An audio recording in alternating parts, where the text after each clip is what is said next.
ধারা এবার একদম থামলো না, মাথা নিচু করে শ্রাবণের পেছনে ঘরে ঢুকে গেল। কিন্তু ললিতা খাতুনের সে দুষ্টুমি ভরা চোখের ঝিলিক যেন ঘরের ভেতর পর্যন্ত পিছু নিল। ঘরে ঢুকতেই দরজা এলিয়ে দিল শ্রাবণ।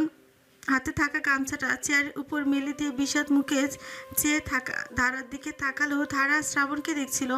শ্রাবণের অমন তৎক্ষণাৎ দৃষ্টি দেখে সহসা মাথা নিচু করলো। শ্রাবণ এবার ফ্রিকুচকে বলল, ল্যাম্পপোস্টের মতো দাঁড়িয়েছো কেন? পায়ে ব্যথা নেই? যাও বিছানায় বসো। প্রতিবারের মতো এবারও এক কথায় বুঝলো না ধারা। নিশ্চিত হতে মিহি কণ্ঠে শুধল। হুম। শ্রাবণ নিজের ব্যাগে কিছু একটা খুঁজতে ব্যস্ত ছিল। ধারাকে মিনমিন করতে দেখে বিরক্ত হলো। খানিক জোরে বলে উঠল, বিছানায় চুপচাপ বসতে বলেছে, এক কথা একবার শোনো না কেন? ধারা ছুঁচো চালো। লোকটা কি তাকে ধমক দিল? এভাবে ধমক দিতে পারলো? কে জানে হঠাৎ কি হলো। ধারার মনটা খারাপ করে মুখে আধার নামিয়ে চিপচিপ করে পা ফেলে বিছানার উপর পা ঝুলিয়ে বসে পড়ল। আর কপালখানি কুচকে দেখতে থাকলো ব্যাগ হাতিয়ে কিছু একটা খুঁজতে থাকা মানুষটাকে। ইস, গোসল করে এসে লোকটাকে কত সুন্দর লাগছে। চুল থেকে চপচপ করে পানির পড়া ফোঁচাগুলো কি চমৎকার দেখাচ্ছে। বেঁচে থাকা শক্ত চোয়ালটাও বেশ আকর্ষণীয়। তো আরেকটা জিনিস লক্ষ্য করলো ধারা, শ্রাবণের পিঠটা মারাত্মক ফর্সা। পুরুষ মানুষ এত ফর্সা হতে হবে কেন? চোখ পিটপিট করে বিষয়টা ভাবলো ধারা। তারপর নিজের হাতের উপরের অংশ দেখিয়ে উঠে দেখলো। দূর থেকে তুলনা করে আবিষ্কার করলো তার হাতের থেকে শ্রাবণ শেখের পিঠ বেশি ফর্সা। বিষয়টা থেকে আবারও ঠোঁট উল্টালো ধারা। কিন্তু পরক্ষণে নিজের ভাবনা চিন্তার এমন লাগামহীন গতি দেখে চমকে চোখ বড় করে ফেললো। তাকালো। ছি ছি, সে এতক্ষণ মানুষটাকে এভাবে দেখছিল। কি সর্বনাশ! কেউ যদি দেখে ফেলতো! ইস, কি লজ্জা!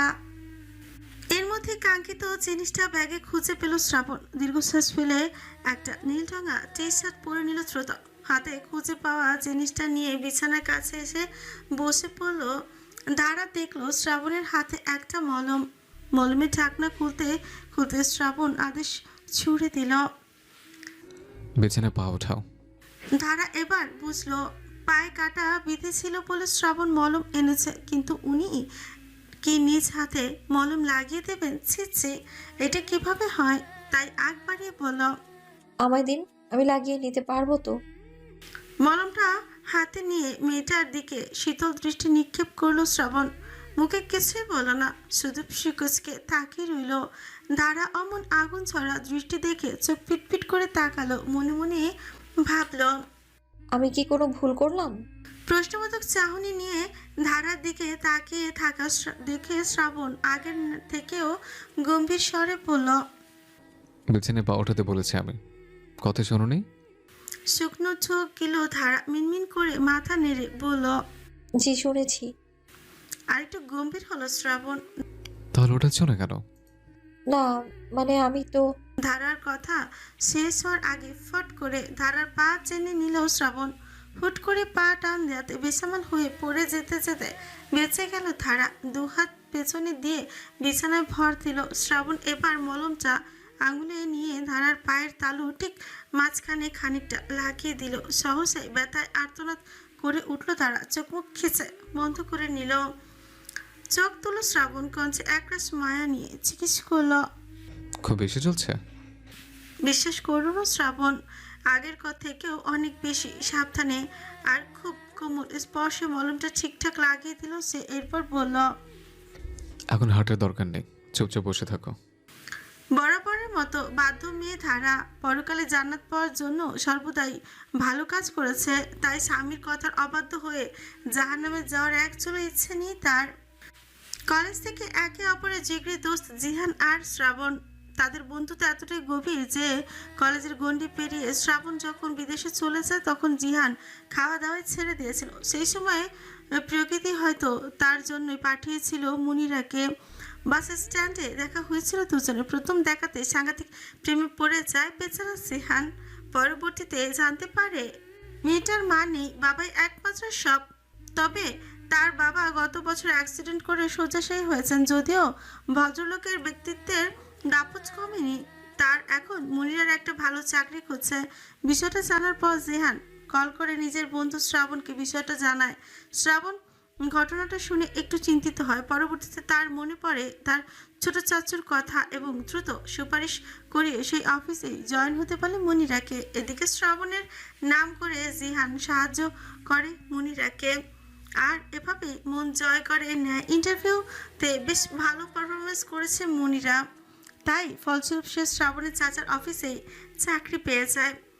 কয়েকদিন আগে শ্রাবণ যখন বিদেশ থেকে এসে অফিসে জয়েন করলো, তখনই শ্রাবণের অ্যাসিস্ট্যান্ট হয়ে কাজ করতে শুরু করলো মুনিরা। এদিকে জিহানও একটা এনজিওতে চাকরি করে আর খুব তাড়াতাড়ি মুনিরাকে বিয়ে করার জন্য ব্যবস্থা নিচ্ছে। তবে যতই যাই হোক না কেন, এই পর্যায়ে এসে মুনিরা উপলব্ধি করতে পারছে যে সে কত বড় ভুল করেছে। জিহানের মধ্যে একটা গাথার প্রেমে পড়ে, সেটা না আছে বুদ্ধি, না আছে অন্য কিছু, শুধু খোদার দান করা সুন্দর চেহারাটা রয়েছে।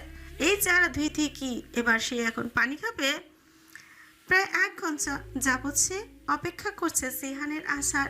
সকালবেলা ওভাবে কথা বলার পর জিহান আরও বেশি ইমোশনাল ব্ল্যাকমেল করে মুনিরাকে রাজি করিয়েছে কফি শপে দেখা করার জন্য। বলেছে, তুমি না আসলে আমি কমরে মুখ ডুবিয়ে অক্কা পাবো। বিষয়টা শুনে মুখ কুঁচকিয়েছে মুনিরা।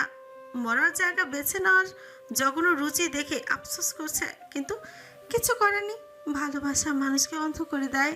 এই কারণে অফিসের ছুটি নিয়ে মুনিরা কফি শপে ছুটে এসেছে, কিন্তু এসে এখন দেখে মহান ব্যক্তি নিজে এখনো আসেননি। অলসতার গোডাউন একটা মুনিরা ইচ্ছে করছে জিহানের চুল একটা একটা করে ছিঁড়ে তাকে রাস্তায় ফেলে পেটাতে। মুনিরার ভাবনা চিন্তার মাঝে কোথা থেকে যেন ঝড়ের গতিতে দৌড়ে এসে টেবিলের উপর বসে পড়ল জিহান। মুনিরাকে দেখে মেকি হেসে কোনো মতে বুক পকেটে থাকা সানগ্লাসটা খুলে ফু দিয়ে চেয়ারে বসে পড়ল। মুনিরা খুঁজে খুঁজে কফি শপের এই টেবিলটাই বুক করেছে, কারণ এই টেবিলে বাকিদের বেশ আড়ালে। মুনিরার অগ্নিঝরা দৃষ্টি দেখে চোখ মাত্রই পরামাত্র সানগ্লাসটা খুলে নামিয়ে রাখলো জিহান। মুখ অন্ধকার করে গুছিয়ে বসলো বাচ্চাদের মতো, মুখ করে মিনমিন করে বলল, রাগ করছো ছুন্টু পুন্টু? আরো বেশি ফুঁসতে লাগলো মুনিরা। চোখ দিয়ে যেন লাভা বেরোচ্ছে। 2 হাত টেবিলের উপর রেখে শক্ত করে মুঠো করলো সে। বাঘিনীর এমন রূপ দেখে জিহান এবার চোখ ফিচিয়ে বলতে থাকলো, ঢাকার জ্যাম আমার চেহারার থেকেও বেশি বাজে, বিশ্বাস করো জান। আমি তো সে কখন বেরিয়েছি। ধানমন্ডির জ্যাম সম্পর্কে তো জানোই। আমরা মিরপুরে আছি। ফট করে বলা কথাটা শুনে আবারও মিকি হাসলো জিহান। ভুল করে ভুল জায়গায় নাম বলে ফেলেছে সে। এখন কোনো না কোনোভাবে বাঁচতে হবে, তাই ও এবার আরও অজুহাত খুঁজতে শুরু করলো। অনেকক্ষণ ভেবে জিহান একটা মিকি হাসি আরও চওড়া করলো, যেন কফি শপের আলোটা শুধু ওর দাঁতের জন্যই চলে উঠেছে। চোখ চিপে বলল, আসলে ব্যাপারটা হলো, রওনা দিয়েছিলাম তো, কিন্তু রিক্সাওয়ালার সাথে একটু তর্কে জড়িয়ে পড়েছিলাম। সে বলল, ভাই আমার রিক্সা ল্যাম্বরগিনি স্পিডে যাবে। আমি তো এসব ঢপের কথা মানবো না, তাই বললাম তাহলে ব্রেকও ল্যাম্বরগিনির মতো ধরো। ব্যাস নেমে গেলাম রাস্তায়। মুনিরা চোখ শক্ত করলো, প্লেটের কাটা চামচটা সজোরেই থলো। তাহলে হাঁটতে হাঁটতে এসেছো? জিয়ান ঠোঁট ফিচে বলল, না প্রিয়তমা, কি যে বলো। তারপর এক ভদ্রলোক বললেন তিনি আমাকে শর্টকাট দেখাবেন। শর্টকাট বলতে উনি আমাকে নিয়ে গেলেন এমন এক গলিতে, সেখানে শুধু সবজি আর শুকনো মাছের দোকান। অর্ধেক পথে মনে হলো আমি নেপালে যাচ্ছি। মুনিরা সুকুচকে তাকিয়ে রইল। যে কোনো সময় হাতের কাটা চামচটা সে জিহানের গলায় চেপে ধরতে পারে। জিহান এবার নাটকীয় ভাবে হাত নেড়ে নেড়ে বলল, তাও তো সময় মতো পৌঁছে যেতাম, কিন্তু তখনই আমার সামনে এক বাচ্চা কবুতর বার হচ্ছিল। আমি তো মানুষ নাকি, আমি থেমে গেলাম। তার বাবা মা যদি না পেতো তাহলে? তাই আমি দাঁড়িয়ে দাঁড়িয়ে নিশ্চিত করলাম সে সেফলি অন্য পাশে চলে গেল কিনা। মুনিরা ছাঞ্চে গলায় বলল, আচ্ছা তারপর? জিহান গম্ভীর মুখে বলল, তারপর আমার জুতোর ফিতা খুলে গেল। জান, ট্রাস্ট মি শোনা, আমি ফিতা বাঁধতে বাঁধতে এমন নিচু হয়েছিলাম, এক লোক ভেবেই ফেললো আমি নাকি তাকে প্রপোজ করছে। সে হ্যাঁ বলার আগে আমি দৌড় দিয়ে পালালাম। জোর বাঁচান বেঁচে গেছি। উফ, আজকালকার ছেলেরাও না কি যে দুষ্টু হয়েছে। মুনিরার গায়ে রক্ত যেন ফুটে উঠলো। জিহান এবার বুক চাপড়ে বলল, শপথ করে বলছি জান, আমি যদি তোমার জন্য আসতে গিয়ে এইসব অ্যাডভেঞ্চার না করতাম, তাহলে এখনই আমি তোমার সামনে বসে চায়ের বদলে অ্যাম্বুলেন্স ডাকতাম। মুনিরা হাত দুটো টেবিলে ঝুঁকে বলল, তুমি যদি নাটক শেষ না করে সোজা মূল কথায় না আসো, আমি এখানেই তোমার সেই কমোডে ডুব দেওয়ার ইচ্ছেটা পূরণ করে দেবো জিহানের বাচ্চা। জিহান মনে মনে ভয় পেল, তবু মৃদু হাসল। মনে মনে ভেবে নিল তার প্রেমের আসল স্পাইসি ফ্লেভার তার গার্লফ্রেন্ড নিচে। মেকি হেসে এবার জিহান বলল, ঠিক আছে, মূল কথায় আসি। তোমার হিটলার বাপ থুকু শ্রদ্ধেয় মাননীয় শ্বশুরমশাই কি আমায় মেনে নেবেন জান? আমার তো ভয় কিডনি কাঁপছে, প্রস্তাব নিয়ে যেতেই ভয় করছে। জিয়ানের কথাটা বলেই শুকনো ঢুক গেল, যেন মুনিরার বাবার নাম শুনে তার হার্টবিট মেট্রো রেলের চেয়েও দ্রুত ছুটে চলে। কফি কাপে হাত রাখলো, কিন্তু হাত এতটাই কাঁপছে যে কাপের ভেতরের কফি ঢেউ তুলে ওঠানামা করছে। জিহান আবারও বলল, তোমার বাপ মানে উনি মানুষ না, কিন্তু এক চলন্ত কোড ম্যাটেরিয়াল। আমি যদি প্রস্তাব দিতে যাই, মনে রেখো ওটাই হবে আমার প্রেমের ফাইনাল এপিসোড। খবরের শিরোনাম হবে বিয়ের প্রস্তাব দিতে গিয়ে তরুণ নিহত। মুনিরা চোখ ছোট ছোট করে তাকালো তর্জনী তুলে, দাঁত কিরমির করে বলল, একদম বাজে কথা বলবে না জিহান। অজুহাত দিতে আসলে একদম বটনা বেটে দেব তোমার জিন্দেগিতে, আর লুতুপুতু করতে পারবে না। ভয় পেল জিহান। কফির কাপে এক চুমুক দিয়ে চোখ পিটপিট করলো। মুনিরা আবারও বলল, অনেক হয়েছে, আর না, তুমি না গেলে এবার আমি যাব, আর বাবাকে বলবো তোমার সাহস নেই, তখন কি করবে? জিহান চোখ গোল গোল করে বলল, না না না, তুমি গেলেই উনি বলবেন এই শ্যাবলা কোথা থেকে এলো, কিভাবে আমার মেয়েকে ফাঁদে ফেললো। না জান, আমি ওই সিংহের সামনে গিয়ে দাঁড়ানোর আগে নিজের উইল লিখে রাখবো। মুনিরা এবার হাত গুটিয়ে শান্ত স্বরে বলল, জিহান, তুমি যদি এখনই সাহস না দেখাও তাহলে আমি ধরে নেব তুমি আমাকে ভালোবাসো না, এতদিন নাটক করেছো। এই কথা শুনে জিহানের মাথা যেন 360 অ্যাঙ্গেলে ঘুরে গেল। এবার কিছুটা তড়িঘড়ি করে জিহান বলল, ভালোবাসি না আমি? এমন পচা কথা বলো না জান, আমি তো তোমায় খুব ভালোবাসি, এমন ভালোবাসি যে তোমার জন্য কাবাবও ভাগ করে খেতে রাজি। কিন্তু তোমার বাপের মুখোমুখি হওয়া মানে তো জান, আমার শরীরের 206টা হাড়ও তার সামনে গিয়ে 206 টুকরো হয়ে যাবে। মুনিরা চোট কামড়ে চেপে রাখলো হাসি, কিন্তু মুখে কড়া গলতেই বলল, কালকেই যাবে তুমি, না গেলে সম্পর্ক শেষ। জিহানের চেয়ারে হেলান দিয়ে আকাশের দিকে তাকালো, দু হাত তুলে দোয়া চেয়ে বলল, হে খোদা, যদি কাল বেঁচে ফিরি তাহলে আমায় নোবেল পুরস্কার দিও, কারণ আমি মানুষের ইতিহাসে প্রথম মৃত্যু ভয় কাটিয়ে প্রেমিকের বাপের সাথে দেখা করার মানুষ হব। দুপুরে খাওয়া দাওয়ার পর ঘুমিয়েছিল শ্রাবণ। গ্রামে আর যাই হোক পরিবেশটা এতটাই মনোরম যে সবারই দুপুরে অন্তত ঝিঝি পোকার ডাকে নীরব থমথমে পরিবেশে ঘুমটা একদমই পরিপূর্ণ হয়। শহরে হাজারো কোলাহলের ভিড়ে তো তা সম্ভব নয়। বিকেলের দিকে ঘুম ভাঙল শ্রাবণের। পুকুর থেকে হাত মুখ ধুয়ে এসে চোখে খুঁজলো ধারাকে, অথচ কোথাও দেখা গেল না মির্জাকে। একটু চিন্তিত হলো শ্রাবণ। পুকুর পাড় থেকে শুরু করে ঘর পর্যন্ত সব জায়গাতেই চোখ বুলিয়েছে সে। আশ্চর্য, কোথায় গেল মেয়েটা? যদিও ধারা কোথাও গেলে এ নিয়ে মাথা ব্যথা থাকার কথা না শ্রাবণে, কিন্তু কেন যেন চোখের আড়াল হলেই অবচেতন মনটা না চাইতো ধারাকে খুঁজছে। গ্রামে আসার পর থেকে এমনটা হচ্ছে, কিন্তু কেন? কোনো কারণ খুঁজে পেল না শ্রাবণ। নিজের উপরে বিরক্ত হলো। এরই মধ্যে ললিতা খাতুন কিছু পেঁয়াজও ভেজে উঠোনে শ্রাবণকে খেতে দিল। শ্রাবণ লক্ষ্য করেছে সেদিন থেকে সে এসেছে, সেদিন থেকেই বিকেলে তাকে বিভিন্ন ভাজা পোড়া খাওয়ানো হচ্ছে। বিষয়টা অনেক কিউট হলেও শ্রাবণের অস্বস্তি হয়, কিন্তু ভদ্রতার খাতিরে সে মিকি হাসলো। কিন্তু অনেকক্ষণ পর লাজ লজ্জার বিসর্জন দিয়ে বলিয়ে উঠল, ধারা কোথায় ফুপু? ললিতা খাতুন পান খাওয়া দাঁতগুলো বের করে হাসলেন, তারপর বললেন, ওই যে পুকুরের পাশে একখান বাজার দেখছো না? শ্রাবণ মাথা নেড়ে বলল, জি দেখেছি। ললিতা খাতুন শাড়ির আঁচল ঠিক করে বললেন, সেরিরে ওই বাজারের দিকে পাঠাইছি। তুমি নাকি লাউয়ের তরকারি পছন্দ করো বাজান। আমাদের কয়েকটা লাউয়ের গাছ আছে ওই জায়গাতে, এত বড় বড় কয়েকটা লাউ হয়েছে, সকালে দেখেছি। ওরে ওই জন্যই পাঠাইলাম 2টা লাউ আনতে, রাতে রান্না করো।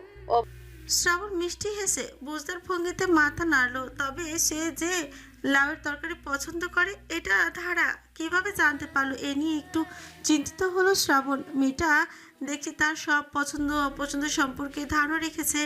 এবার তার মন চাইছে সেখানে যেতে। ললিতা খাতুন মনে হয় বুঝে ফেললেন শ্রাবণের মনোভাব, তাই তিনি বললেন, বাজান, তুমি যাও তাইলে দেখে আসো। ওই জায়গা খান মেলা সুন্দর, বুঝলা? উঁচু ওইখান জায়গা, আর নিচের দিকে বড় বড় জমি, মেলা বাতাস হয় ওইখানে, গেলে আর ফিরতে মন চাইব না। একবার দেখা আসতে পারো। ললিতা খাতুন মনে করেছিলেন শ্রাবণ যাবে না, অথচ শ্রাবণ দুটো পেঁয়াজু খেয়ে সত্যি সত্যি বেরিয়ে পড়ল ওই বাঁশঝাড়ের দিকে। বাঁশঝাড়ের ফাঁক দিয়ে রোদের আলো চিকচিক করে পড়ছে। দুপুরের পরে সেই নরম সোনালি আলোতে পুরো জায়গাটা যেন অন্য জগৎ। হালকা বাতাসে বাঁশের পাতাগুলো সুর করে দুলছে, আর তার সাথে কচি পাতা ঘষাঘষির মৃদু শব্দ, যেন কোনো গোপন ফিসফিসানি চলছে। লাউ গাছগুলো মাথার উপর ঘন হয়ে ছড়িয়ে আছে গাঢ় সবুজ পাতার আড়লে, লুকিয়ে আছে মোটা গুল লাউ, যেন কচি শিশুর মতো মায়া ছড়াচ্ছে। দাঁড়া ওগুলো দেখেই হাসলো খুশি হয়ে, খালি পায়ে নেমে নরম ঘাসের উপর দাঁড়িয়ে হাতের আঙুলে আঁচল গুছিয়ে কোমরে গুছিয়ে রাখলো যাতে কাজে সুবিধা হয়। তার মুখ একাগ্র মনোযোগ, পাতার ভেতর থেকে বেছে নিচ্ছে একেবারে সেরা দুটো লাউ। সে একবার মাথা উঁচু করে মাথার নিচের দিকে তাকায়, কোনটার রং ঠিকঠাক, কোনটা বেশি দিন রাখা যাবে, কোনটার গায়ে দাগ নেই, এইসব খুঁটিনাটি যাচাই করছে। গাছের জগা থেকে একপাশে ঝুলে থাকা একটা লাউ হাত দিয়ে নেড়ে দেখে, তারপর হালকা মাথা নেড়ে অন্যটার দিকে যায়। হঠাৎ বাতাস ধারার চুলগুলো মুখের উপর এসে পড়ে। ধারা দাঁতে ঠোঁট চেপে ওগুলো কানের পেছনে সরায়, তারপর হাত বাড়িয়ে একটা লাউয়ের ডাঁটা ধরে ফচ করে কেটে ফেলে। সেই কাটা লাউ আঁচলের ভাঁজে গুজে রাখতে অন্য হাতে আরেকটা লাউয়ের ডাঁটায় হাত দেয়। তার নড়াচড়া একেবারে অভ্যস্ত গৃহস্থ মেয়ে সুলভ, তাড়াহুড়ো নেই, আবার ঢিলেমিও নেই। কিন্তু লাউটা বেশ ভারী হয়, আঁচলে নিতে পারল না ধারা। তাই ঝোপ থেকে বেরিয়ে এসে ঘাসের উপর লাউটা রেখে উঠে দাঁড়াতে বুক কেঁপে উঠল তার। সামনে একটা বড় গর্ত রয়েছে, সেখানেই ময়লা আবর্জনা ফেলা হয়। সেই দিকটাতে তাকে চমকে ভয় পেল ধারা। চোখ বড় বড় করে তাকালো, কারণ সেখানে 5 থেকে 6টা কুকুর খেউ খেউ করে রাখছে। গ্রামে খুব একটা কুকুর দেখা যায় না, কিন্তু বিশেষ বিশেষ সময়গুলোতে কুকুরের উৎপাত বেড়ে যায়। যেমন গতকাল 2-1টা বাড়ির পাশে কোনো এক বাড়িতে বিয়ের আয়োজন হয়েছিল, সেখানে খাওয়া দাওয়ার উৎকৃষ্ট অংশ এই ভাগাড়ে ফেলা হয়েছে, যে কারণে কুকুর এসে ফের জমেছে। এদিকে ধারার মতো মেয়ে জীবনে কোনো কিছুকে তেমন ভয় পায়নি, কারণ অনেক নির্মম পরিস্থিতি পেরিয়ে এসেছে সে। কিন্তু এত কিছুর পরেও ধারার সবচেয়ে বেশি ভয় পায় একটা জিনিসকে, আর সেটা হলো কুকুর। ছোট থেকেই কুকুরকে চরমভাবে ভয় পায় ধারা। তাই এই নির্মম মুহূর্তে নির্জন জায়গাটাতে একা একা দাঁড়িয়ে এতগুলো কুকুর দেখে তার হাত কেঁপে উঠল। শুকনো চোখ গিলে দ্রুত সেখান থেকে চলে যাওয়ার সিদ্ধান্ত নিল ধারা। কিন্তু কুকুরগুলো এবার আরো বেশি খেউ খেউ করা শুরু করলো। ধারা ফুপিয়ে কেঁদে উঠল, আর কান্নার শব্দে দুটো কুকুর এবার ধারার দিকেই এগোতে থাকে। ধারা ভয়ে হঠাৎ মাটির উঁচু ঝিপিচার থেকে লাউটা গুড়িয়ে ফেলো, কিন্তু সেটা তুলবার সাহসও হলো না। আর তার চোখ কেবল কুকুরগুলোর দিকে, দাঁত বের করে লেজ উঁচু করে এগিয়ে আসছে দুটো। বাকিগুলো পেছনে দাঁড়িয়ে কেউ কেউ করছে। এক মুহূর্ত সময় নষ্ট না করে ধারা আঁচলটা চেপে ধরে দৌড় দিল বাঁশ ঝাড়ের ফাঁক গলে। খালি পায়ের থুপথাপ শব্দ মিশে গেল শুকনো বাঁশ পাতার মরমরের সাথে।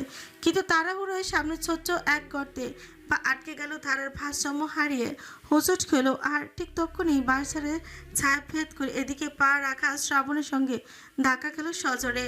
প্রথমে ধারা বুঝতে পারল না কিসের সাথে ধাক্কা খেলো, শুধু বুকের সামনে শক্ত উষ্ণ কিছু একটা চের পেল ও কয়েক সেকেন্ডের ভেতরে বুঝে গেল এটা শ্রাবণ।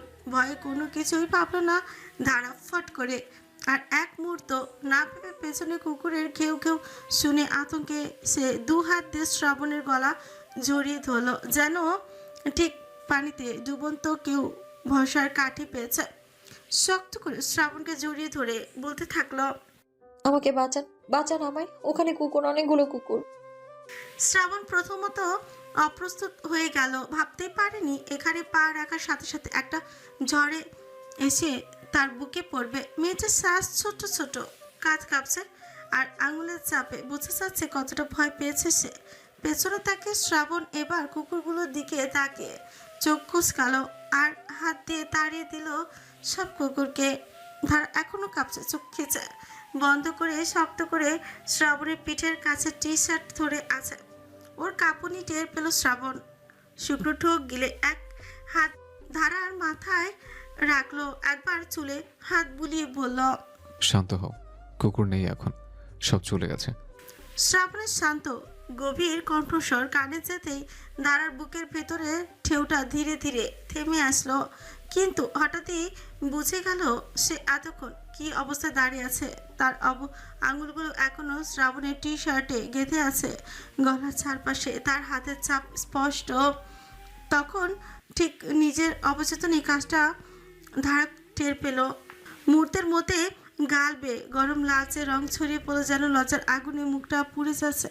ফট করে এসে হাত ছড়িয়ে নিল, দু কদম পিছিয়ে গিয়ে দাঁড়ালো, আঁচলের কোনা মুঠো করে শক্ত করে চেপে ধরলো। চোখ তুলতে পারলো না ধারা, পায়ের আঙুল দিয়ে মাটির ঘাস খুঁড়তে লাগলো, যেন হঠাৎ পৃথিবীর সবচেয়ে জরুরি কাজটা সেটাই।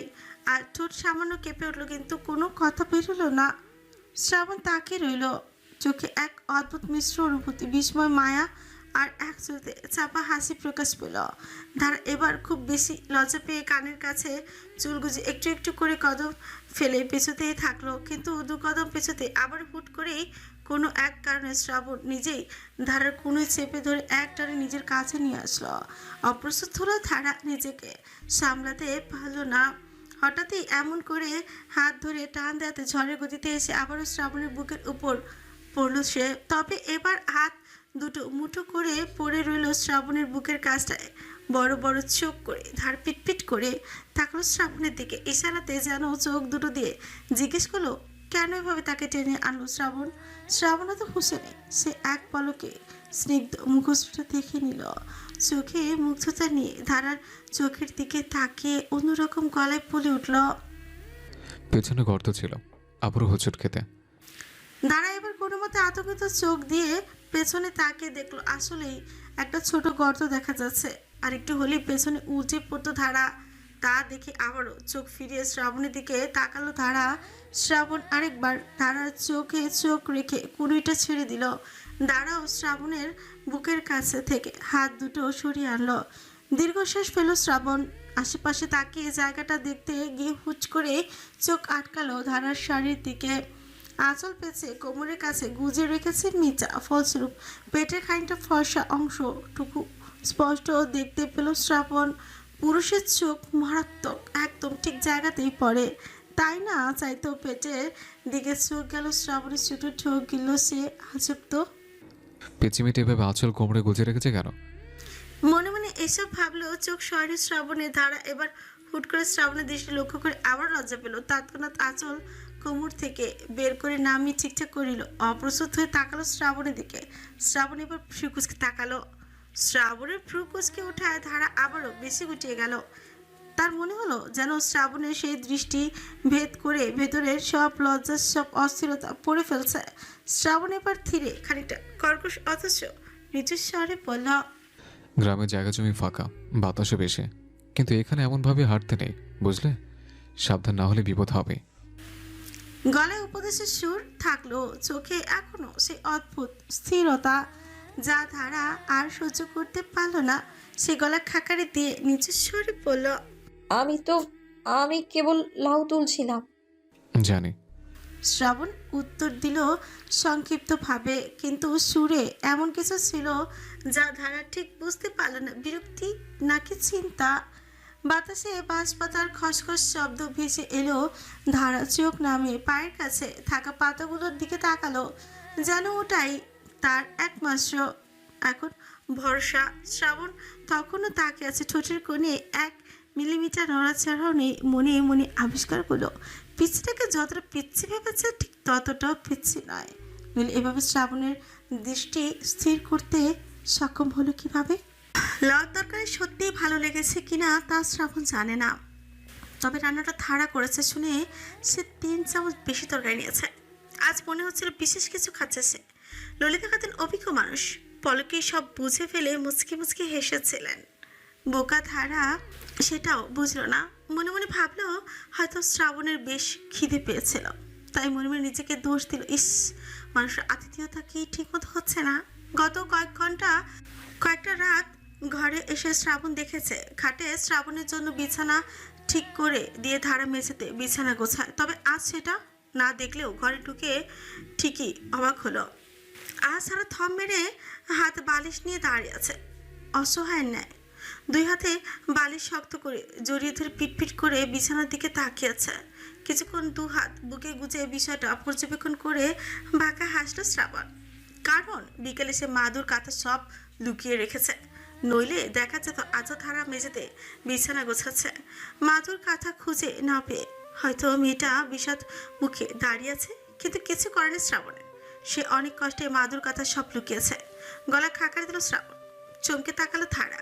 শ্রাবণ এবার ঘরের ভেতর ঢুকে খাটের উপর বসতে বসতে বলল, খাবার মতো দাঁড়ানোর কারণটা কি? ধারা মিনমিন করে বলল। মাদুরার কাঁথা খুঁজে পাচ্ছি না। শ্রাবণ চোখ ছোট ছোট করে বলল, ও বলেই নিজের পায়ের দিকে কাঁথা ঠিক করে সর প্রস্তুতি নিতেই থাকলো। ধারা এবার চোখ পিটপিট করে তাকে বলল, আপনি কি মাদুরার কাঁথা কোথাও দেখেছেন? শ্রাবণ ফ্রিকুচকে বলল। তুমি গুছিয়ে রাখোনি? তড়িঘড়ি করে ধারা বলল, রেখেছিলাম তো, কে জানে কোথায় গেল, খুঁজেই পাচ্ছি না। খুব বিষাদ মুখে এই কথাটা বলে ঠোঁট কামড়ে ধারা। ভীষণ কান্না পাচ্ছে তার। এই ছোট্ট বিষয়ে কান্না করার মতো না হলেও তার কান্না পাচ্ছে, কারণ এভাবে জিনিসপত্র হারিয়ে ফেলাটা মোটেও ভালো নয়। আর ললিতা খাতুনের জিনিস এগুলো। শ্রাবণ এমনভাবে ভান ধরে আছে যেন সে কিছু জানেই না। একবার ধারার দিকে তাকালো শ্রাবণ। মেয়েটা এখনও চঞ্চল চোখজোড়া এপাশ ওপাশ করে মাদুর খুঁজছে, কিন্তু শ্রাবণ নিশ্চিত সারা রাত খুঁজলেও পাবে না ধারার বিষাদ মুখটা। নজর আসলেও চোখের দিকটায় নজর দিতে পারেনি শ্রাবণ। সে ভাবলো ধারা নিজে থেকেই বিছানায় শুয়ে পড়বে, তাই পাশে ফাঁকা রেখে শ্রাবণ অনুপাস ফিরে শুয়ে পড়ল। ধারাকে উদ্দেশ্য করে বলল, খুঁজে না পেলে তো কিছু করার নেই, শুয়ে পড়ো। ধারা কিছুক্ষণ তাকিয়ে রইল ওপাশ ফিরে শুয়ে পড়ো শ্রাবণের পিঠের দিকে। শুয়ে পড়ো কতটা মেয়েটা ভাবলো শ্রাবণ তাকে মাদুর না বিছিয়ে শুয়ে পড়তে বলেছে। এটা অবশ্য মোটেই অস্বাভাবিক নয় তার জন্য, তাই একটু চিন্তিত হলো। শ্রাবণের ঘুমের জন্য ধারা এগিয়ে গিয়ে আলো নিভিয়ে আর পর্দা সরালো প্রতিদিনের মতো। এরপর ফিরে এসে আবারও একই জায়গায় দাঁড়িয়ে পড়ল। এদিকে বেশ অনেকক্ষণ পেরোনোর পরেও পাশে কারো অস্তিত্ব অনুভব করল না শ্রাবণ। বারবার চোখ বন্ধ করে বোঝার চেষ্টা করলো পাশে কেউ এসেছে, শুয়েছে কিনা। তাকিয়ে তো দেখতে পারবে না, কিন্তু তবুও অনুভব করলো না কিছুই। গত রাতের মতো চুলের সেই মিষ্টি ঘ্রাণটাও পাচ্ছে না। তাই একটু আর চোখে ধীরে ধীরে ঘাড় ঘুরিয়ে তাকালো, কিন্তু পাশে যে খালি থেকে শিকুচকে তাকালো। আশ্চর্য, সৈনী দ্বারা তাহলে কোথায় গেল? এবারে চট করে উঠে বসলো শ্রাবণ। আশেপাশে তাকিয়ে মেঝেতে চোখ পড়তে চক্ষু চড়কাছ হইল। ধারা ওভাবেই খালি মেঝেতে শুয়ে পড়েছে, অন্য পাশ ফিরে গুটিয়ে শুয়ে আছে। এক মুহূর্তের জন্য মাথা কাজ করলো না শ্রাবণের। ও ভাবতেও পারেনি ধারা খালি মেঝেতে শুয়ে পড়বে। বিকেলের পর খানিক বৃষ্টি হয়েছে, মেঝে নিশ্চয়ই ভিজে ঠান্ডা হয়ে গিয়েছে। মেয়েটা সেই ঠান্ডা মেঝেতে ওভাবে শুয়ে পড়ল। এ পর্যায়ে ধারার কাজে বিরক্ত হলো শ্রাবণ। হতবাক কয়েক সেকেন্ড তাকিয়ে রইল ধারার দিকে। ম্লান হলে মেয়েটার গুটিয়ে যাওয়া ছোট্ট শরীরটা যেন আরো ভঙ্গুর লাগছিল। ঠান্ডা মেঝেতে নিঃশব্দে পড়ে আছে, মাথার কাছে কেমন এলোমেলো চুলগুলো ছড়িয়ে আছে। তার গলা শুকিয়ে এলো। ধারা, কণ্ঠে বিরক্তি নেই, বরং এক ধরনের তীক্ষ্ণ বিস্ময় মিশে আছে। ধারা জেগেছিল। শ্রাবণের ডাক শুনে একটু নড়ে চড়ে তাকাতে গেল, কিন্তু শ্রাবণ ততক্ষণে তৈরি করে খাট থেকে নেমে এসেছে। ওভাবেই শ্রাবণকে আসতে দেখে উঠে বসলো ধারা। মাথা উঁচিয়ে তাকালো সামনে দাঁড়িয়ে থাকা শ্রাবণের দিকে। কিছু না বুঝে মিনমিন করে বলল, কি হয়েছে? শ্রাবণ কিছুক্ষণ ফ্রিকুচকে তাকিয়ে রইল। এরপর দীর্ঘশ্বাস ফেলে ছট করে নিচু হয়ে দু হাতে মেয়েটাকে কোলে তুলে নিল। তাল সামলাতে না পেরে এবার গলা ঝাপটে ধরল ধারা। রাত বেরোতে এমন চমক খেয়ে চোখ বড় বড় করে তাকালো শ্রাবণ। বিছানায় ধারাকে রীতিমতো ফেলে দিয়ে ধমক দিয়ে বলতে শুরু করলো, এই মেয়ে, মাথা খারাপ নাকি তোমার? নাটক করার জায়গা পাও না? মাদুর কাঁথা নেই দেখে খালি মেঝেতে শুয়ে পড়বে? মাথায় বুদ্ধি শুধু বলতে কি কিছু নেই? ঠান্ডা লেগে যেত না? তোমাকে গত রাতে বলিনি আমার সাথে ঘুমাতে? দুইজন বেশি বোঝো কেন? ধমক দিল শ্রাবণের গলায় কেমন যেন অস্থিরতা মিশে। ধারা হতভম্ব হয়ে গেল। হাত পা কেমন জড়িয়ে এলো, মনে হচ্ছিল বুকের ভেতরটা ধরফর করছে। কাপা কণ্ঠে বলতে চাইল, আমি আমি ভেবেছিলাম। শ্রাবণ ঠোঁট চেপে রাগান্বিত গলাতেই বলল, কি ভেবেছিলে? কি ভেবেছিলে তুমি? হ্যাঁ, জাস্ট শাট আপ। ইম্যাচিউরড মেয়ে একটা। এক কথা বুঝতে পারো না তুমি? বারবার কেন বলতে হবে? কাল কি বলেছে শোনোনি? ধারা শ্রাবণের এমন রূপ দেখে খানিকটা ভয়ই পেল, তাই গলা থেকে কথা বের হতেই চাইল না। ছুঁচ কেঁপে উঠল তার। প্রশ্নের জবাব না পেয়ে আরও বেশি কেঁপে উঠল শ্রাবণ। Speak up ট্যাবেট। গত রাতের কথা শোনোনি তুমি? তোমায় বিছানায় ঘুমাতে বলিনি? বলো, বলিনি? ধমকে কেঁপে উঠল ধারা। বিছানার চাদর চেপে ছুট কাঁপিয়ে মিনমিন করে বলল। জি বলেছেন। আরো বেশি গর্জে উঠল শ্রাবণ। তাহলে শোনোনি কেন? শ্রাবণের এক একটা ধমকে কেঁপে কেঁপে উঠছে ধারা। শ্রাবণের কণ্ঠ এক একবার উঠছে, আর প্রতিটা শব্দ যেন ধারার বুকের ভেতর সরাসরি ধাক্কা মারছে। চোখের পাতা কাঁপছে, আঙুলগুলো চাদরের কিনারা এমনভাবে চেপে ধরেছে যেন ছেড়ে দিলেই পড়ে যাবে কোথাও। শ্রাবণ আবার গর্জে উঠল। বলছি শোনোনি কেন? দাঁড়া এতক্ষণ ঠোঁট কাঁপিয়ে জবাব দেওয়ার চেষ্টা করছিল, কিন্তু এবার আর ধরে রাখতে পারল না। বুক ভেঙে যেন কিছু বেরিয়ে এলো। আমি আমি কথাটা শেষ করার আগে গলার ভেতর আটকে গেল। ভেতরটা যেন শক্ত হয়ে আছে, শ্বাস ভারী হয়ে উঠেছে। হঠাৎ করেই বড় বড় চোখে শ্রাবণের দিকে তাকে শিশুর মতো ফুপিয়ে উঠল ধারা। প্রথমে একবার, তারপর হুহু করে কান্না শুরু হয়ে গেল। গলা বুঝে গেছে, শব্দ স্পষ্ট বেরোচ্ছে না, শুধু কাঁপতে কাঁপতে ভাঙা ভাঙা গলায় ভাঙা ভাঙা স্বরে পড়ল। আমি দুঃখিত, আমি ভুল করেছি। শ্রাবণের গলা যতবার উঁচু হচ্ছে ততবার ধারার মাথার ভেতর ফিরে আসছে সেই পুরনো দৃশ্যগুলো। চাচার অপমান কথা, চাচির হাতের চর, টানা ধমক, কান মুলে টেনে নেওয়া, গায়ে গরম পানি ঢেলে দেওয়া। সেই দিনগুলোতে একটুখানি ভুল করলেই মনে হতো এখনই মার পড়বে, কোথাও পালাবার জায়গা নেই। শ্রাবণের এমন আচরণে হুট করে যেন ধারা ট্রমার মধ্যে চলে গেল। তার এখন মনে হচ্ছে শ্রাবণ তাকে মারবে, চাচা চাচির মতো গায়ে হাত তুলবে। ভয় পেল ধারা, আতঙ্কে হুঁশ জ্ঞান হারিয়ে ফেলতে শুরু করলো। শ্রাবণের চোখের আগে ঝলক দেখে হঠাৎ করেই তার মনে হলো সেও হয়তো মারতে পারে, যেন ঠিক এই মুহূর্তেই হাত উঠবে তার দিকে। হৃৎপিণ্ড থকথক করছে, আঙুলের ফাঁকে চাদর আর শক্ত করে চেপে ধরলো ধারা। ছুঁচ কেঁপে উঠে ভাঙা ভাঙা স্বরে বলে ফেললো, প্লিজ প্লিজ মারবেন না আমায়, আমি ভুল করেছি, আমি আর করব না। আপনার সব কথা শুনবো আমি, প্লিজ মারবেন না। শেষ কথাগুলো প্রায় ফুপিয়ে বেরোলো। শ্রাবণ নিজে রেগে গিয়ে হুঁশ হারিয়ে ফেলেছিল, তবে হঠাৎ করে মারার কথাটা শুনে সে নিজেও থমকে গেল। প্রথমে যেন কথাগুলো বুঝতেই পারলো না, তারপর ঠিকমতো উপলব্ধি হতে শরীরটা এক ধরনের শীতল ধাক্কা লাগলো। মেয়েটা ভাবছে আমি ওকে মারবো? স্তব্ধ হয়ে তাকিয়ে রইল শ্রাবণ। তার গলার স্বর রাগ মুহূর্তেই মিলিয়ে গেল। চোখে বিস্ময় আর কিছুটা অপরাধ বোধে এসে ভিড় করলো। সে বুঝতে পারছিল এটা স্রেফ ভয় নয়, বরং গভীর পুরনো কোনো ক্ষত থেকে বের হওয়া আতঙ্ক। একটা ধমকে মেয়েটা অতীতে ফিরে গেছে, যেখানে হয়তো কেউ তাকে সত্যি আঘাত করত। শ্রাবণের মুঠো করা হাত ধীরে ধীরে শিথিল হয়ে এলো, কিন্তু গলা দিয়ে কোনো কথা বেরোলো না। ধারার ছোট্ট কাঁধের কাঁপুনি আর কান্নার শব্দ ঘরের ভেতরে পুরোপুরি ছড়িয়ে পড়তে শ্রাবণ থমকে গেল। ধমকের তেজ যেন মুহূর্তে কোথাও মিলিয়ে গেল, কিন্তু ঠোঁটের কোণ কেঁপে উঠল। সে এখনই কিছু বলল না, মনে মনে নিজেকে ধিক্কার দিল। শ্রাবণ ফিটফিট করে বলল, শিট। অনিমে শুধু তাকিয়ে রইল ধারার ভেজা চোখের দিকে। নিজেরই আচরণে কেমন অস্থির লাগছে এখন। বুকের ভেতর অদ্ভুত একটা চান তৈরি হচ্ছে, যেন কেউ ভেতরে ভেতরে শক্ত করে মুঠি বেঁধে আছে। সে ধীরে ধীরে গলা নামিয়ে আনলো, চেষ্টা করলো রাগের আঁচটা পুরোপুরি ঠেকে ফেলতে।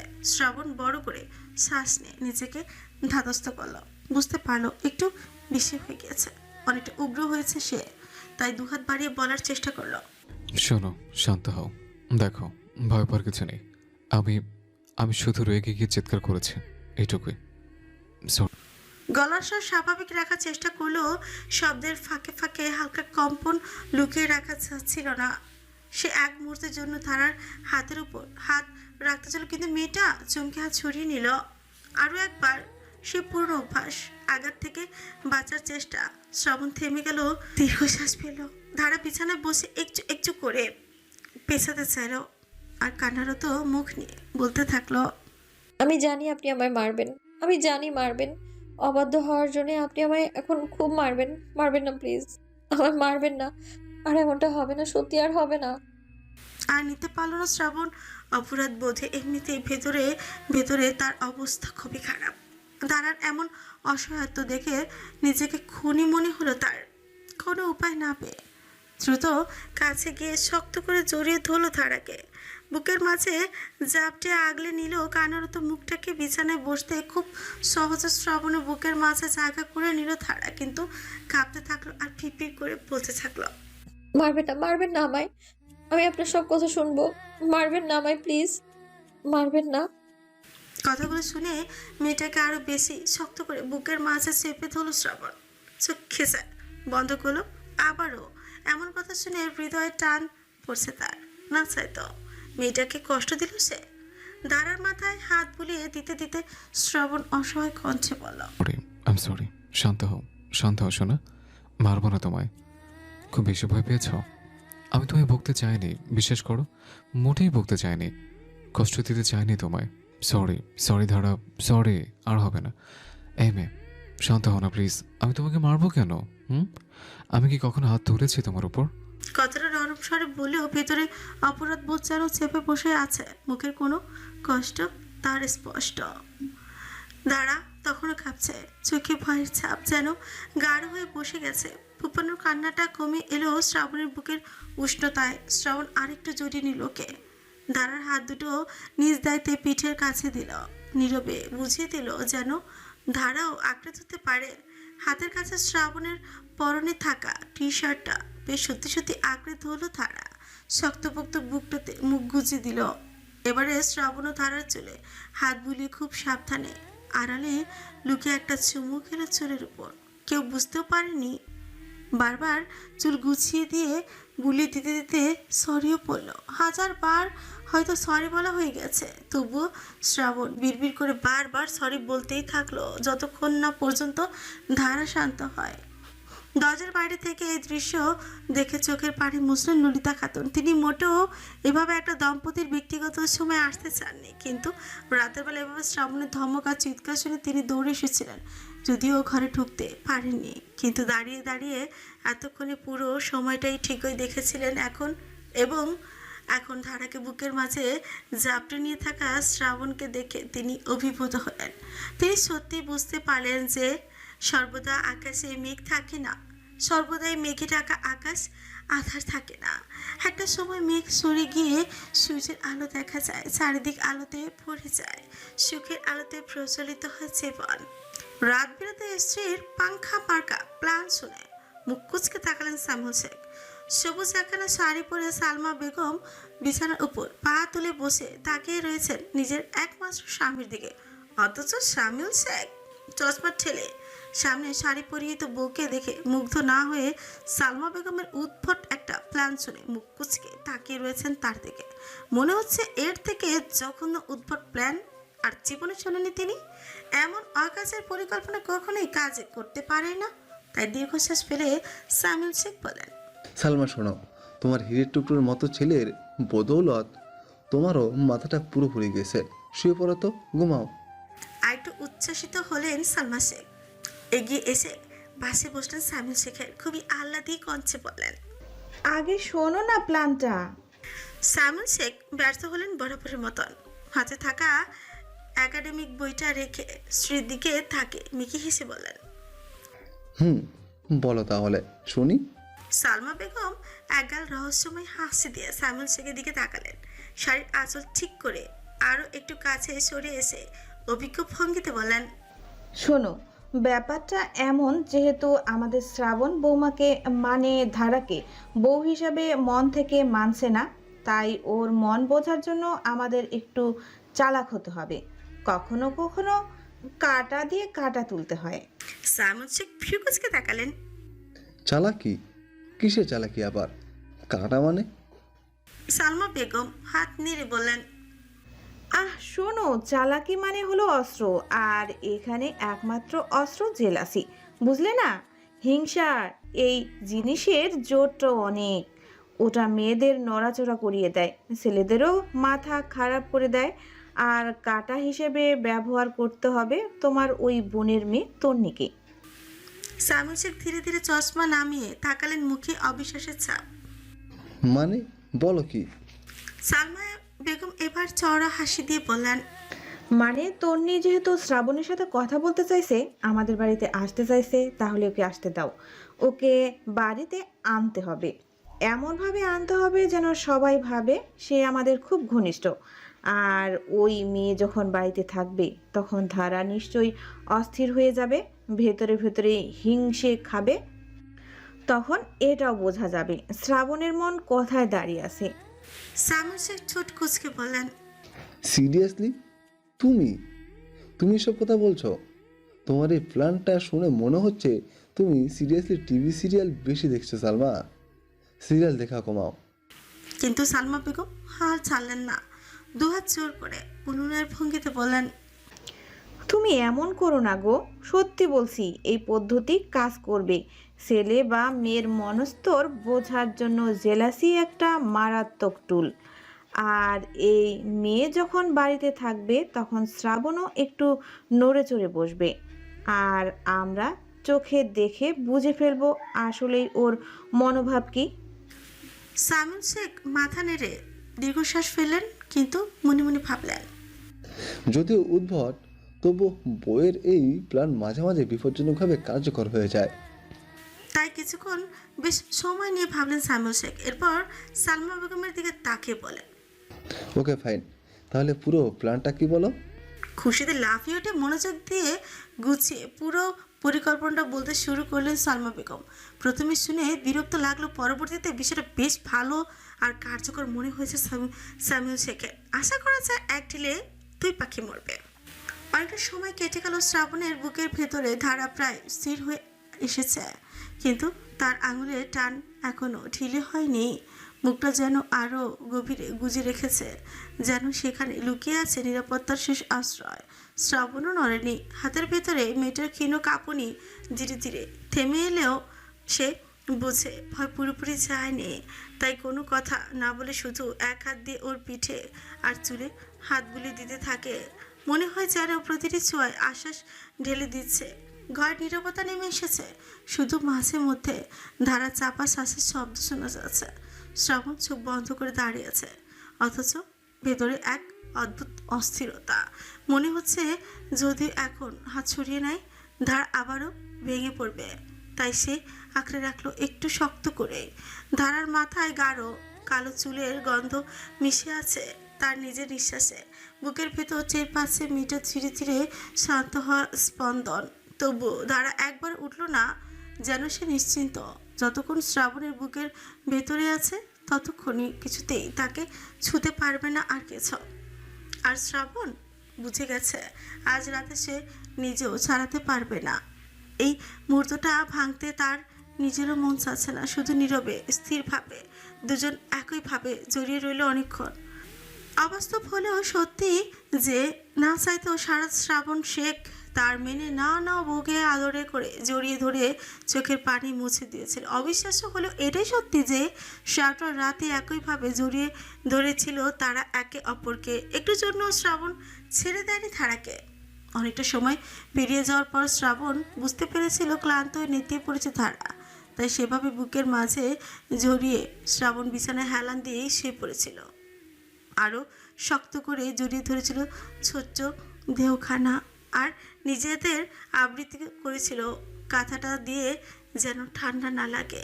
বেচারি ধারাও হুঁশ জ্ঞান হারিয়ে সেভাবেই ধরে রেখেছিল শ্রাবণ শেখ নামক অমানবিক পুরুষটিকে, এবং সেভাবেই ঘুমিয়েছিল দুজন।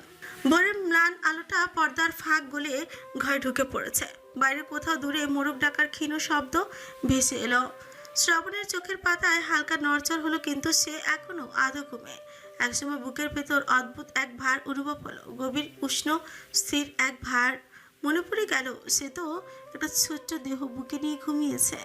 চোখ মেলে বুঝতে দেরি হলো না, তার বুকের ভিতরে এখনো গুটিসুটি মেরে শুয়ে আছে ধারা। কাল রাতের সমস্ত ঘটনা মনে পড়তে তার নিঃশ্বাস আটকে এলো। এত কাছে, এতটা নির্ভর হয়ে কেউ তাকে শেষ কবে আঁকড়ে ধরেছিল মনে করতে পারল না শ্রাবণ। যেন প্রতিটি শ্বাসে শান্তি টেনে নিচ্ছে। তার মাথার কিছু চুল শ্রাবণের গলা ও চিবুকে বিছিয়ে আছে, কপালের পাশে লেগে আছে তার হাতের উষ্ণতা।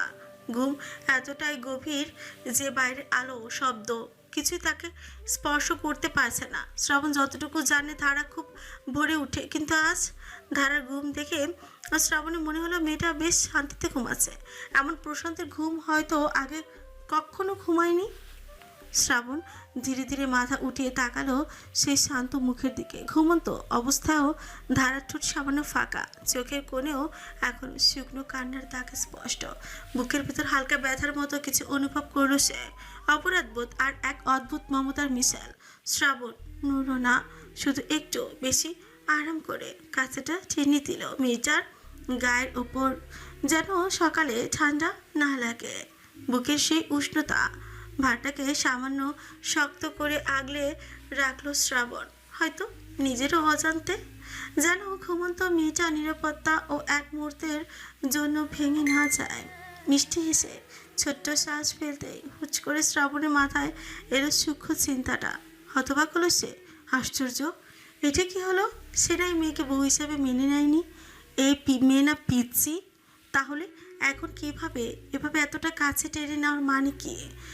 আবার কি সুন্দর করে বুকে জড়িয়ে রেখেছে। ও মা, এটা তো নিজের সাথে চরম বেমানি। নিজেই হতবিহ্বল হয়ে গেল শ্রাবণ। গত রাতে যা হয়েছে তা নিতান্ত পরিস্থিতির শিকার হয়েছে, কিন্তু সে যে ধারকে কখনো এতটা কাছে টেনে নেবে এটা তো সে নিজেও ভাবেনি। ভাবা যায়, এতদিন যাকে পাশে ঘুমাতে দেয়নি, গত রাতে তাকে বিছানায় ঘুমাতে দিতে চেয়ে একদম ছক্কা মেরে এখন বুকের উপর নিয়ে ঘুমিয়ে আছে। এইটা কি হলো? শ্রাবণ শিকুচকে নিজের ভেতরে এই অজানা অনুভূতিটা বোঝার চেষ্টা করলে বুকের ভেতর ধারা যেন নিঃশ্বাসের সঙ্গে গেঁথে গেছে, অথচ মাথায় প্রশ্ন ঘুরপাক খাচ্ছে। এটা কি করছিস তুই শ্রাবণ শেখ? এই মেয়েটাকে তো বউ হিসেবে মানিস না, বরং যতটা সম্ভব দূরে রাখিস। তুমি কেন এমন করে আগলে রেখেছিস? কেন মনে হচ্ছে ওকে ছাড়লে কিছু হারিয়ে যাবে? মাথার ভেতরে তর্ক যেন চলতেই লাগলো। এদিকে মনে করিয়ে দিচ্ছে গত রাতের সবই ছিল পরিস্থিতির ফল, আরেকদিকে হৃদয়ের গভীর থেকে ফিসফিস আসছে। তুই চাইলে ওই মুহূর্তে ওকে ছাড়তে পারছিস না। নিজের এই দুর্বলতা বিরক্ত নিয়ে একটা দীর্ঘশ্বাস ফেললো শ্রাবণ। তারপর খুবই ধীরে, যাতে ধারা ঘুম থেকে না জাগে, বুকের ভেতর থেকে ওকে আলগা করলো। এক হাত দিয়ে মাথার নিচে বাইশটা ঠিক করে দিল, কাঁথাটা যত্ন করে টেনে দিল গায়ের কাছে পর্যন্ত। কিছুক্ষণ স্থির হয়ে দাঁড়িয়ে রইল, চোখে সেই অপরাধ বোধ আর এক অদ্ভুত টান এখনো মিশে আছে। তারপর নিঃশব্দে ঘর থেকে বেরিয়ে এলো। ভোরের শীতল বাতাস মুখে লাগতেই যেন বুকের ভরা ভার কিছু একটা হালকা হলো। সিঁড়ি বেয়ে উঠোনে নেমে এলো, পা থামলো পুকুর পাড়ে। পানি তখনও কুয়াশা আসর ঢেকে রেখেছে, মাঝে মাঝে হালকা ঢেউ এসে ভাঙছে ঘুমন্ত পুকুরের নিস্তব্ধতা। শ্রাবণ দুই হাত পকেটে ঢুকিয়ে কিছুক্ষণ দাঁড়িয়ে রইল, নিজের ভেতরে প্রশ্নগুলোর উত্তর খুঁজতে খুঁজতে। পুকুর পাড়ে ভেজা ঘাসে দাঁড়িয়ে শ্রাবণ পায়ের নিচের মাটি চাপতে চাপতে আকাশের দিকে তাকালো।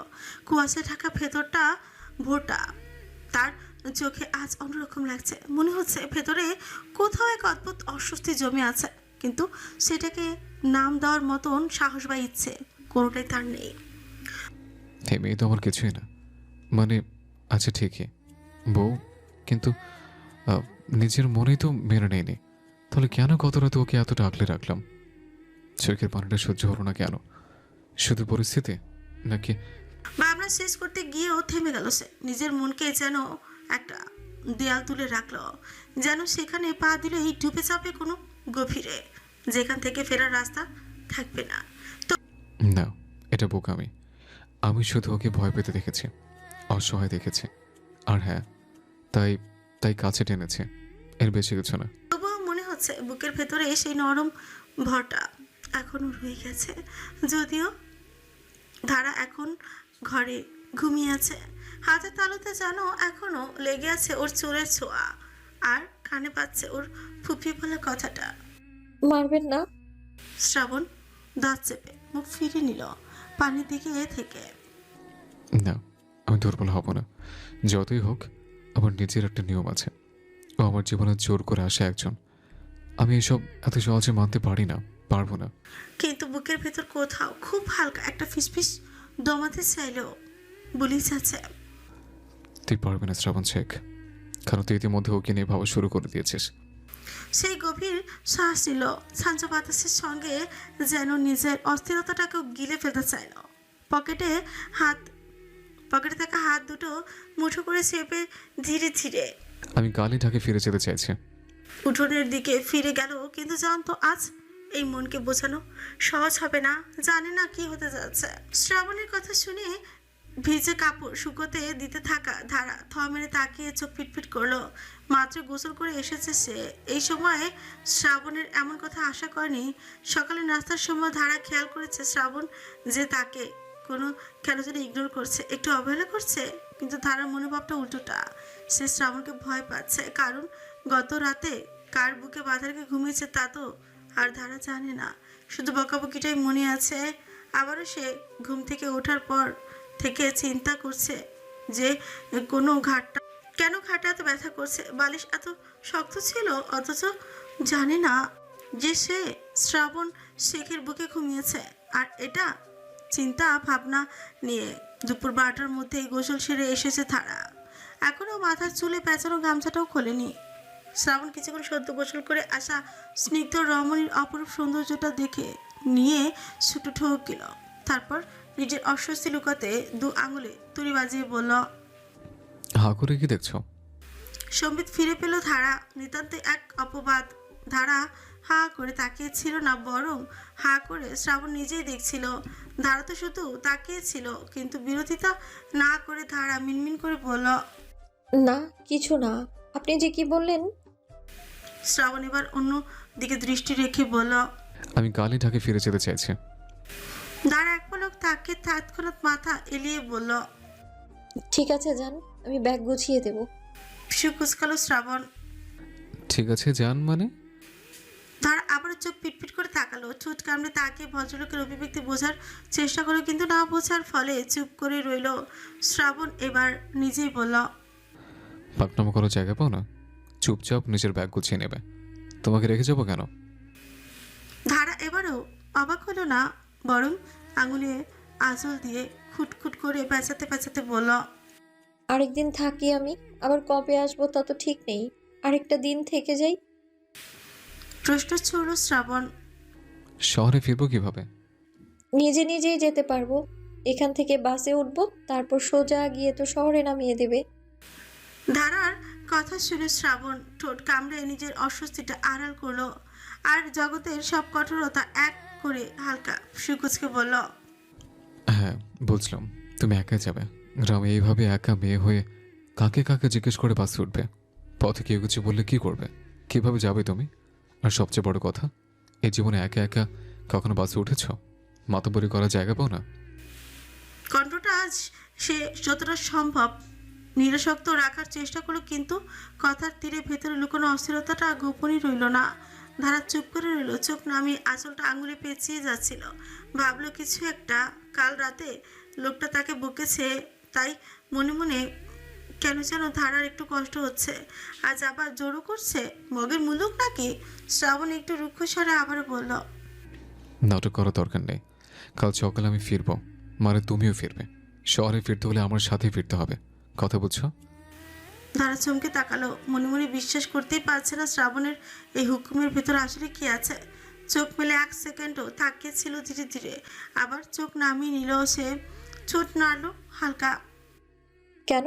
মানে আমি তো নিজেই যেতে পারি। শ্রাবণ এবার সোজা হয়ে দাঁড়িয়ে সামনে এগিয়ে গেল, কণ্ঠে এক অদ্ভুত দৃঢ়তা নিয়ে বলল, আমি না বলেছি একা যাবে না? যাবে না বলেছি মানে যাবেই না। আমার কথার অবাধ্য হলে জান্নাত পাবে না মেয়ে, কথাটা মাথায় ঢুকিয়ে নাও। আবারও বলছি, তুমি একা কোথাও যাবে না। ধারা কিছু বলো না। জান্নাত শব্দটা শুনেই দমে গেল। এই একটা জিনিসেই থেমে যেতে হয় তাকে। ধারা এবার ফুস করে একটা নিঃশ্বাস ফেলল, হয়তো একটু অভিমান, হয়তো খানিকটা অবাক হওয়া। শ্রাবণ এবার কিছুটা একটা ভেবে বলতে শুরু করলো, অফিসে হুট করে কিছু কাজ পড়ে গেছে, পরশু অ্যাটেন্ড না করলে সমস্যা হবে। ওখানে থাকাটা জরুরি, নইলে যেতাম না।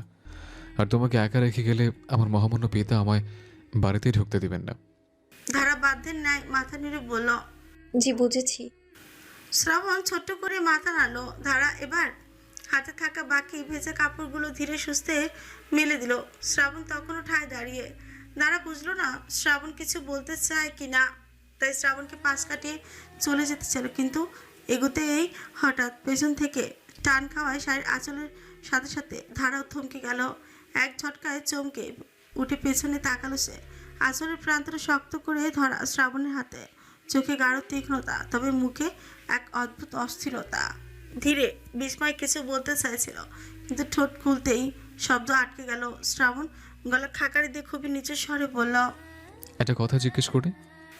ধারা শ্রাবণের হাতের মুঠোয় বন্দি আঁচলের কোণটার দিকে অসহায় দৃষ্টি ফেলে বলল। জি করুন। শ্রাবণ হাতে নরম হলো। এই পর্যায়ে দুনিয়ার সমস্ত মায়া একত্র করে চোখে মুখে মিশিয়ে পড়ল।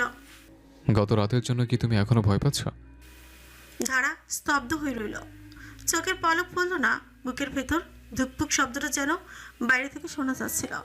গত রাতের ভাঙা ভাঙা স্মৃতি, চিৎকার, কান্না, ভয়ের ছায়া, আর শেষে সেই অচেনা নিরাপদ আলিঙ্গন সব মিলেমিশে হঠাৎ মাথায় ভিড় করে এলো। ধারার মনে আছে যে শ্রাবণ তাকে জড়িয়ে ধরেছিল, কিন্তু পরে কিভাবে সেটা এখন পর্যন্ত মনে করতে পারেনি ধারা। তবে হ্যাঁ, শ্রাবণ যে তাকে জড়িয়ে ধরেছিল বিষয়টা মাথায় আসছে, লজ্জায় মাথা তুলতে পারেনি সে। কণ্ঠ শুকিয়ে গেল ধারার। এক মুহূর্ত দাঁড়িয়ে থেকে ধীরে ধীরে মুখ নামিয়ে নিল। চোখের কোণে আতঙ্কের পুরনো ছাপটা যেন আবারও হালকা হয়ে উঠল। শ্রাবণ এবার আরো এক পা এগিয়ে এলো। আঁচলটা ছাড়লো না, বরং ঢিলে ঢালা করে ধরে বেশ নরম স্বরে বলল। আমি সত্যি জানতে চাই, আমি কি তোমাকে ভীত করে ফেলেছি? এখনো কি তুমি ভাবছ আমি তোমাকে আঘাত করব? খুব বেশি ভয় পেয়েছ? শ্রাবণের কথার মধ্যে ছাপা অনুশোচন, অপরাধবোধ আর এক ধরনের ভঙ্গুরতা কোমলতা স্পষ্ট হয়ে পেরিয়ে এলো। দাঁড়া আঙুল আঁচল চেপে ধরে আরো শক্ত করলো, মুখ তুললো না, তবে কণ্ঠ কাঁপিয়ে বলল। আমি আমি জানি না। ওর এই অসহায় উত্তর শুনে শ্রাবণের বুকটা মুছতে উঠল। আসলটা আলগা করে ছেড়ে দিয়ে ধীরে ধীরে নিঃশ্বাস ফেললো। মুখ ঘুরিয়ে যেন নিজের অনুভূতি লুকাতে চাইলো, ধীরে গলায় বলল। আমি চাই না তুমি ভয় পাও, আমি চাই না, মোটেই চাই না। অসহায় নরম কণ্ঠটা শুনে দাঁড়া হঠাৎ বিস্মিত চোখে তাকালো তার দিকে। শ্রাবণ এবার ঠোঁট ফিচে একটু মাথা নিচু করে বলল। আমি সরি ধারাও, আমি মোটেই তোমায় বকতে চাইনি, বিশ্বাস করো একটুও চাইনি। রাগের মাথায় যাতে বলে ফেলেছে। তুমি দয়া করে সব কথা ধরো না, মন খারাপ করে থেকো না প্লিজ। কাল অনেক কেঁদেছ, আমি চাই না কেউ আমার জন্য কষ্ট পাক। আমি চাই না তোমার কান্নার তো মুখ দেখতে, বুঝছো তো? দাঁড়া এবার শ্রাবণের দিকে তাকিয়ে মাথা এলিয়ে বোঝালো সে বুঝেছে। শ্রাবণ স্বস্তির শ্বাস ফেলতেই দাঁড়া এবার সরল মনে জিজ্ঞেস করলো। তাহলে আপনি আসলে আমায় কিভাবে দেখতে চান? প্রশ্ন শুনেই শ্রাবণ এক মুহূর্তে জমে গেল। বুকের ভেতরটা হঠাৎ করেই থেমে গেল বলে মনে হলো। চোখ মেলে কিছু বলতে চাইল, কিন্তু ঠোঁট নড়ল না। প্রশ্নটা এতটা সরাসরি, এতটা নিষ্পাপ, অথচ ভেতরের ভার যেন পাহাড় সম। চোখে দাঁড়ার চোখে কোনো অভিযোগ নেই, নেই ঝগড়া করার ইচ্ছে, শুধু অদ্ভুত কৌতূহল আর সামান্য ভয়। মেয়েটা নিজেও জানে না কি মারাত্মক প্রশ্ন ছুঁড়েছে সে। শ্রাবণ এবার মাথা ঘুরিয়ে নিঃশ্বাস ফেলল, কণ্ঠে দ্বন্দ্ব আর গুমট চাপা আবেগ ভেসে উঠল। আমি আমি জানি না ধারা, সত্যি জানি না। চোখ নামিয়ে এক মুহূর্ত চুপ থেকে আবার বলল। কখনো মনে হয় তুমি আমার দায়িত্ব, কখনো মনে হয় তুমি কিছুটা অন্যরকম, কিন্তু আমি স্বীকার করতে চাই না, পারিও না। দাঁড়ায় স্তব্ধ হয়ে রইল, বুঝলো না কথার গভীরতাটুকু। বুকের ভেতর হঠাৎই হালকা ঝড় বয়ে গেল, অথচ শ্রাবণের মুখে সেই অপরাধ বোধ আর টানাটানির ছাপ এত স্পষ্ট যে ওর মনে হলো এই মানুষটা যতই অস্বীকার করুক, ভেতরে কোথাও না কোথাও তাকে নিজের ভেবেই বসেছে। কেন হুট করে কি হলো? মেয়েটা চুপচাপ কিছুক্ষণ তাকিয়ে রইল শ্রাবণের দিকে, শুধু চোখে গভীর এক রাস অনিশ্চয়তা। তারপর খুব নরম স্বরে বলল। আমি ভয় পেতে চাই না আপনার কাছে, আপনি যেভাবে আমায় দেখেন না কেন। দাঁড়া নির্বিচার স্বীকারোক্তি আবারও অস্বস্তিতে ফেলল শ্রাবণকে। সে ধরা গলায় বলল। আমি আমি আমি চাই না তুমি ভয় পাও, বিশ্বাস করো, চাই না। ধারা এবার চোখ নামিয়ে আঁচলে কোনা মুচড়ে বলল। ছুঁচ কাঁপলেও সে আর কিচ্ছু বলল না, শুধু ভেতরে যেন স্বস্তির একটা রেখা টের পেল। কোনো কারণে অন্তত এই প্রথম শ্রাবণের কণ্ঠে ভয় নয়, অদ্ভুত কোমলতা ভেসে আসছে। শ্রাবণ দাঁড়িয়ে রইল এক কোণে অদ্ভুত তন্ত্র নিয়ে। ওর মনের অস্বীকার আর সত্যি টানাটানি যেন আরও বেড়ে গেল। তবুও ধারা ঠিকই বুঝতে পারলো এই মানুষটা যতই মুখে কঠিন হোক, ভেতরে কোথাও সে তার প্রতি নির্লিপ্ত নেই।